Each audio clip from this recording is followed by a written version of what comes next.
Grace, mercy, and peace to you from God our Heavenly Father and from our Lord and Savior, Jesus Christ. Amen. God's word for our meditation this morning is recorded in Paul's letter to the Romans, just one verse out of chapter 15. We'll read verse 13. Paul wrote, "May the God of hope fill you with all joy and peace as you trust in him, so that you may overflow with hope by the power of the Holy Spirit." This is the word of our Lord. In the name of Christ Jesus, my dear fellow recipients of the Holy Spirit's tireless work, not only to create our faith, but to strengthen us and sustain us. Are you familiar with this man? Any historians boning up on their 17th century French? Probably not many people. This man is Blaise Pascal. He's a French mathematician, physicist, inventor, philosopher, Catholic writer. It seems to happen a lot with notable names around this kind of time period, 17th century, where guys were just kind of jack of all trades. I mean, there's a lot of fields to experiment in and a lot of stuff to really show God's gift and the talents that he gives us each and every day. Pascal was one of those men, did a lot for the fields of science, and even in religion, too, he was kind of a prolific writer. If you haven't recently heard of Blaise Pascal, or maybe even this is the first time you're hearing about him, I might posit that you maybe potentially already heard of some famous invention of his. Pascal was known to write a little bit in the field of apologetics. Think of that as arguing for the faith, not necessarily like getting into fights, but logical, using reason as a servant of God's word to get people, maybe even like particularly skeptics, people who are questioning God's word, to see that logic can be an excellent servant of God's word as we let the Lord speak to us in his word. In his work on apologetics, he came up with a wager. Now this may be the thing you've heard about. Pascal's wager. It posits two simple truths and it puts up a matrix of four potential results based on those two truths. The two simple truths are either God exists or he doesn't, and then you believe in God or you don't. Now, this is why he called it a wager. Imagine a theoretical conversation between a Christian and an atheist talking about what they stand to gain or to lose because of their relationship with a God who might or might not exist. If God exists, what does the believer have to gain by faith? Well, ultimately, at the end of it all, they have nothing less than eternal salvation. How do you put a number to that? How do you put a price to that? You really can't. So in Pascal's wager, he would say that Christians have an infinite amount of gain to receive from believing in God. Unfortunately for unbelievers, the opposite truth is very bleak and harrowing. For an unbeliever who chooses not to believe in God, while God exists, what they stand to lose is everything. And not just like everything here in this life. They stand to lose eternally. Hell, if heaven is infinite gain, hell is to be seen as infinite loss. This is where the wager comes in. Now, it has to give its fair shake to the other side of the argument. Obviously, the other side goes against our biblical worldview. What if God doesn't exist is what it asked. We know God exists, but for the sake of the wager, in a world where God does not exist, what do the believers and unbelievers alike have to gain or to lose? You could argue that a certain amount of man-hours goes into being a believer. Obviously, time spent in worship, but you could also throw in time spent in service, time spent doing things that you might not have originally done if the Holy Spirit had not worked in your heart. This could add up to probably more than hours. I'd be probably talking maybe days, weeks, months, and years of our lives. You could argue that the unbelievers who choose not to believe in a God are free to do what their consciences will allow them to do, not quote-unquote burdened by God's word and the encouragement God gives therein. And also they gain some time back by not being in worship, not doing things directly related to serving God. The problem is, those are finite metrics. That is a finite amount of time. That is a finite amount of choices because it only lasts here in this life. How does that compare to something that is infinite? Well, the more time you spend in heaven, the more time you spend in hell, the smaller the time on this earth seems in comparison. So really, in the grand scheme of things, Pascal's wager for a world where there is no God that exists, believers and unbelievers get the same thing.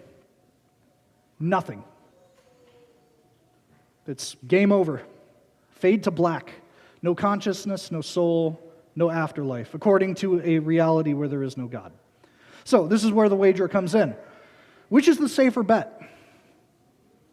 To maybe get a little bit of extra free time and so-called freedom of choice here in this life and potentially risk losing forever? Or to pin your hopes on a God in the hopes that your bet will pay off? Yeah, sure, you might lose a little bit here if you're wrong, but you stand to gain forever. It's definitely a compelling argument. Logically, it's sound, especially if you kind of put yourself in that gambling mentality. But I suppose the question I want to ask for you is this helpful? Is this enough? I'm going to assume that for a lot of us here in this room who are even like lifelong Christians, we might say there's nothing really new to be learned here, and I don't even know if this helps us grow that much in our assurance of God and His promises and the rich grace that He has to supply to us each and every day. You know who also would agree with that? Pascal himself. Even he, as he was writing this wager, he understood that maybe this argument is an okay stepping stone if you're talking to somebody who's really skeptical, who needs maybe a little bit of a nudge in the direction of believing, but that argument in and of itself is not enough. There needs to be a greater master at work, and it's the master we're celebrating today. You can kind of think of him as a master artisan, putting his tools to work to create a true masterpiece. This master is the Holy Spirit, the one at work throughout all of human history, throughout all the ages, supplying us with exactly what is needed to create, to strengthen, to sustain true, lasting, saving faith. This God is God the Holy Spirit. This is identified by Paul as the God of hope. This God of hope supplies us with amazing things. Here, simply and briefly stated by Paul, this Holy Spirit supplies us with joy and with peace. Now, I know we're only looking at one verse in Scripture here, but I think we can kind of connect the dots throughout a lot of what we know from Scripture to see not only exactly what joy and what peace Paul is talking about, but even how this joy and peace comes to us. In fact, Paul wasn't ignorant here. Just grabbing this one verse out of context and saying he didn't supply enough information would be totally unfair. You could go to a bunch of other places in Paul's writing, let's say 5 chapters earlier in 10:17, where he says that faith, the belief in, the trust in a God of hope, God who supplies joy and peace, comes from hearing the message heard through the word about Christ. The gospel message is the saving power of God. And you know what? That's not even the only place where God supplies faith to His people. We just witnessed an amazing moment. A moment where God has washed Everett's sins away. Did that moment serve as a reminder for you as well of the amazing thing God has done for you too? Even though you might not remember the moment, Paul also wrote in his encouragement to Titus in chapter 3, verse 5, that God saved us, not because of the righteous things we've done, but because of His mercy. He saved us through the washing of rebirth and renewal by the Holy Spirit. Might as well throw in our good Lutheran catechism answers there. We've covered the Word, covered baptism. I don't have it quoted up here, but you can go to 1 Corinthians, and even though Paul wasn't there in the upper room on Maundy Thursday, you can see he was clearly supplied with the correct teaching from his Lord about the amazing thing that we're about to celebrate also again today too. Lucky you guys, you get to celebrate and honor both sacraments in one church service, where Christ fed His disciples with His body and His blood, in, with, and under the bread and wine, not just as a reminder of the sacrifice that He was going to make for them and for their sins, but also as actually a means of supplying them with forgiveness and grace and mercy. That's the same thing we're going to get today too. Paul understood these things well, and it's imperative that we also understand them as well. We apply the nice title of them, the means of grace. By the way, if you haven't had a chance to pick up our 2017 edition of the Catechism, it's filled with a lot of nice little easy-to-understand graphs like this. I love it. Think of the reward that Jesus won for all of us: forgiveness, new life, salvation. That was won on the cross for the world. But God has to connect us to that. Just like how a picture that might be in the mind's eye of an artist doesn't just all immediately pop up on the canvas. They need the tools to translate what's on their mind onto the canvas. The same way God creates a masterpiece in all of us by connecting us to the tools He uses. Simply put, it's the message of the gospel. The message of salvation, bought and purchased, paid for in full for you by Jesus on the cross. That's supplied to you in His Word. That's supplied to you in the washing of baptism that you received, maybe even ages ago. That's supplied to you in the Lord's Supper. Note how the Holy Spirit has different ways of communicating the same truth. That God loves you, He is with you, He will never forsake you nor leave you. Cling to Him with all that you've got. He does that through His amazing tools. And I suppose the inner reflection that we might have to contend with this morning is, do we always value these tools that God uses the same way that God does? And I'd have to argue that we don't always. It's not a whole lot of shame in admitting that it was probably maybe hard to get up and going, to get ready for church this morning. Maybe that gusto that we might have once felt for hearing the Lord and hearing His Word might not always be there each and every day. And that's just our worship lives in public. What about our personal worship lives? Are we always eager to open up our Bibles, clamoring for those minutes with God in these busy and chaotic lives that we have? Or are we more content to leave our Bibles on the shelves? How about baptism, the sacraments, the Lord's Supper? Do we cling to those as we ought, or do we sometimes view them as checking boxes, do them half-heartedly? Remember our baptisms. Maybe when was the last time we have remembered our baptisms? God gives us amazing tools that connect us to His grace, and we don't always treat them as we ought. But isn't it amazing that God continues to supply them to us despite ourselves? We might not always be eager to open up our Bibles, but the Holy Spirit has seen to it that today, by many different means, we have come here together to open His Word and to rejoice in it together. Though we might spend days, weeks, months, Lord forbid, even years of our lives not even giving our baptisms a second thought, isn't it amazing that God doesn't revoke our baptism status because of that? No, you stand as a washed child of God. Let this be a remembrance of it every day. The Lord's Supper. How many times this past week haven't we proven ourselves unworthy of God's grace? And yet, our Savior comes to us again today to feed us with His body, with His blood, the rich reminders of His sacrifice for us, and the promise of forgiveness, new life, and salvation going along with it. Our God is a God of grace who wants to see mercy abound in our lives. So He supplies us with joy and peace. Defined how? Peace defined in the forgiveness that God has granted to you. The fact that you can stand with a clean conscience knowing that God loves you and sees Christ's record on you. Joy that comes from knowing that you live free now in this world, free from the burden of sin and guilt and shame. Free to know that your inheritance in heaven stands forever. Peace and joy given by a God of hope. All for the amazing result that God is gunning for. Did you catch that? So that you may overflow in hope. God is telling you a message of joy and peace so that it can be literally life-changing. Not just a warm and fuzzy feeling here and now, but an ongoing, overlapping reminder of the hope that we all share together. Hope for heaven.